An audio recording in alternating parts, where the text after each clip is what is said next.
Hello. Thanks for tuning in today. I've had like a series of little, you ever notice how, like, sometimes the tiniest things can create such great pain? I've had two of those little things happen just today. And one, I just pinched my finger right in the tripod spring, and like sprung back and just pinched my finger right in there, and man, that hurts. And then the other one, it's kind of embarrassing to even say, but nonetheless, I was shaking the last little bit of my conditioner down to the bottom to be squeezed out, and was shaking so hard, and it somehow I dropped it, and it hit me right in the mouth. Anyway, sometimes those little things have a way of reminding us um, things can happen pretty quickly, and before you know it. And this ice um, makes me also remember one time years ago, our family used to gather with some of our other extended family on my dad's side, and we would just hunker in for the weekend, and it was called the Cabins, and it was in Brown County. Um, at the park there in Brown County, Nashville, Indiana, around there. And we just had a great time. We would hunker in and then you know, just be together and play games and tournaments and eat and tell stories, give a testimony night. Personally, for me, I loved the testimony night because it was a marked time when we would tell about what the Lord had done that year or what He's doing, kind of like maybe some things we've been healing in, or and we really did that. Well, I remember starting it around in eighth grade, and we continued it up until the cousins started having young kids, and it was just really hard when you had the young ones. uh, anyway, we stopped doing it, and it was a sad thing. We tried to get it going again at one point, and it just wasn't the same. The same. Like once you kind of stop a tradition, um, it's just different when you try to re-engage. But anyway, the ice. I will never ever, and I know my cousin Christy won't either, forget this one year. Why we were running, I don't know. We were probably freezing and trying to get back faster, but it was dark, and these cabins had these long wooden walkways. So you can imagine what that was like when snow and ice was coming down. It gets very slippery. And we were running, and I slipped. And man, I did a Superman. I mean, I fell and had my arms straight out, and like seemed like I slid most of the way down um, that walkway. And anyway, anytime we get ice, I always think of that. Um, yeah. All right. Enough reminiscing. Have you ordered your book yet? Stranger Things. So I'm just going to take this week and get us through the introduction. And then I think actually what we'll do is one day a week we will read a chapter together. So I want to give this week time for people to order their books and tune in, share with a friend. So yeah, part of the comfort that I have received in my widow journey is the fact that I know where Bob is. I know where he is. You're like, okay, Wendy, yeah, we all hope our person goes to heaven. Well, when the time comes, I'll tell you how I know he's there. And okay, and so we're going to pick up on page 4 of the introduction today and just read the little blurb on that. The gospel story in its supernatural context. The Bible tells the story of how God wanted a human family. When God decided to create a human family for himself, he wasn't alone. God already had a supernatural family. And I'm not talking about the Trinity. God already had children, these sons of God. were spectators when he laid the foundations of the world. That can be found in Job 38, 4 through 7. God's supernatural children were also his audience at the moment described in Genesis 1:26.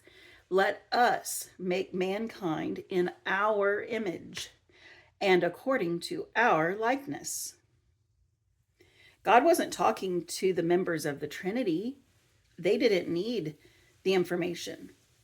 They are co-eternal and co-omniscient, at least in the form of Orthodox Christian teaching. Rather than the Trinity, God was talking to his supernatural children. That's one reason why there are plurals in the verse.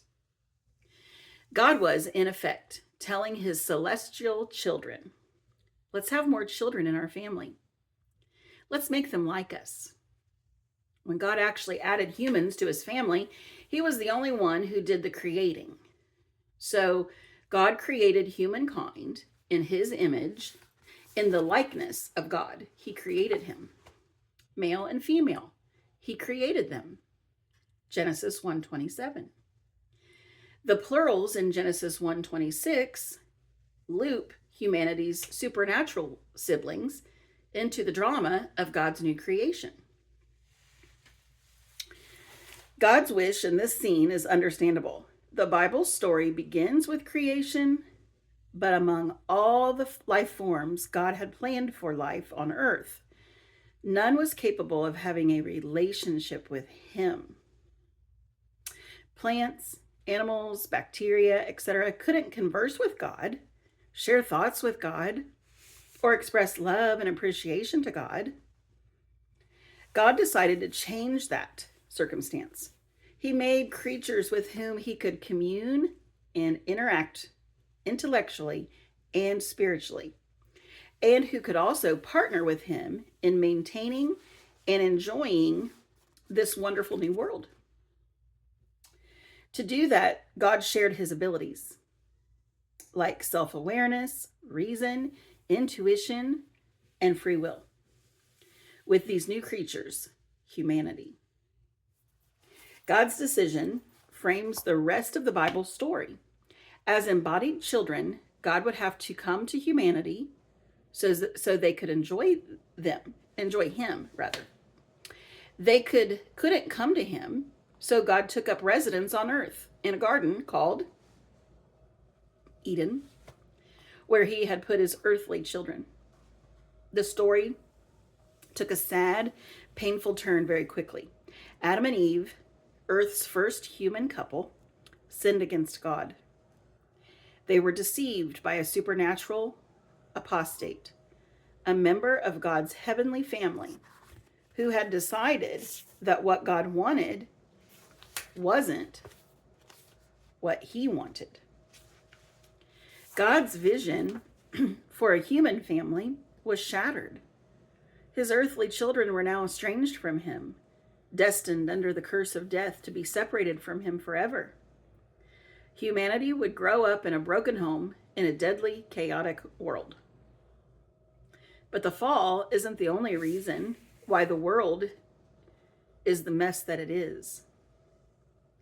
The subplot of evil in the biblical story proceeds on multiple fronts. The fall was the first of 3 reasons for the human dilemma. Most Christians are only taught about this first one. As Eden recedes into the background, the threat to humanity has not been eliminated. Eventually, demons are spawned, and the earth is enslaved in the wake of 2 other rebellions by the heavenly sons of God, Genesis 6, 1 through 4, and Deuteronomy 32, 8. The alert readers sense there's an unseen, black, demonic hydra watching through a thin, preternatural veil, waiting for its malevolent, I'll get it, opportunity. If you've seen Stranger Things, that should sound familiar. Have you watched it?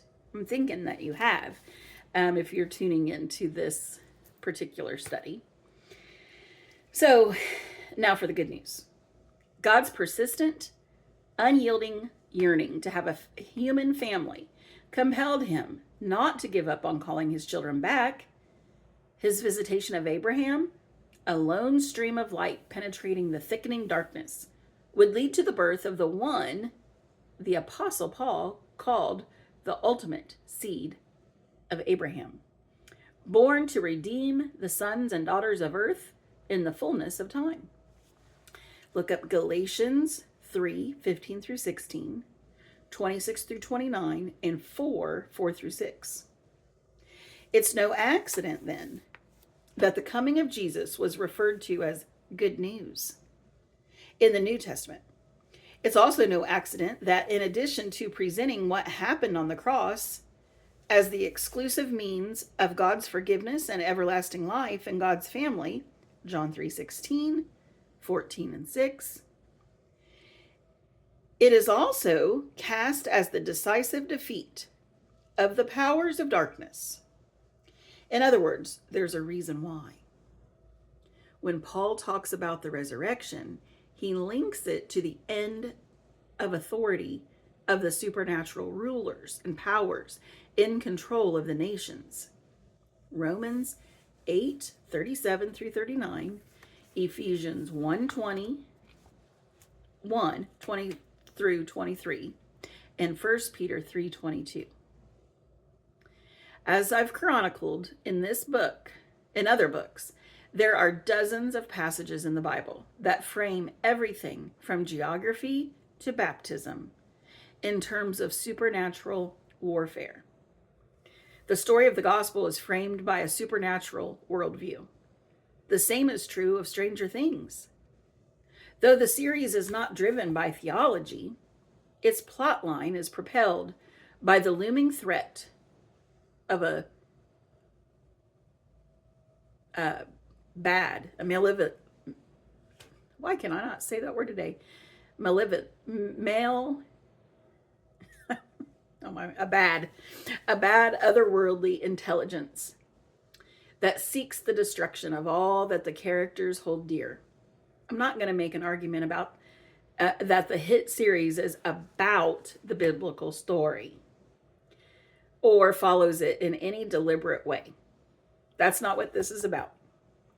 It doesn't. Rather, I want readers to discern that there is a lot of material in Stranger Things that is analogous to the Bible's long story of God's desire for a human family and of the supernatural agents bent on its failure or fulfillment.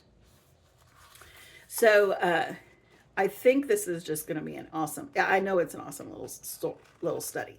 So I hope you are ordering your book and tuning in. And I don't even remember. I'm sure the books are not very much. I think I paid this, who knows how much I paid for it, but the price on the back is like $12.99. So yeah, get yours ordered. This is what it looks like. Dr. Michael Heiser, The World Turned Upside Down. And we're just going to see how we can see the parallels. Okay. We do live in exciting times.